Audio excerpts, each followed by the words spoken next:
je me permets de vous poser une question aujourd'hui. De quoi êtes-vous fiers? C'est une question que l'apôtre Paul s'est posée pour lui-même. En tout cas, ses interlocuteurs sont allés le chercher sur ce terrain-là. Et Paul, il fait la liste de tous ceux dont il pourrait être fier. On pourrait trouver que son CV ressemble un peu aujourd'hui à un CV d'un chrétien parfait, voyez. Il est né dans une bonne famille, avec une bonne éducation, un engagement précoce dans la foi, un zèle à toute épreuve. Et on pourrait conclure que ce qu'il fait pour Dieu, son engagement dans la foi, sont irréprochables. Et il pourrait mettre toute sa fierté en cela.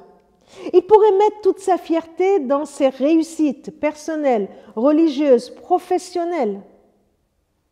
Mais voilà, que s'il met tout cela dans une balance face à la connaissance de Jésus, face au fait de connaître Jésus, voilà la conclusion à laquelle il arrive. Je vous propose de lire dans Philippiens chapitre 3, verset 8.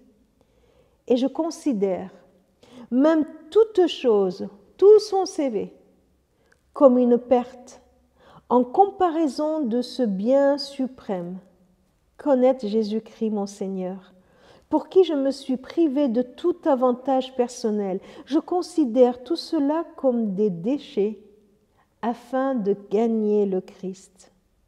Il les qualifie comme des déchets, des ordures, une perte, des choses sans importance.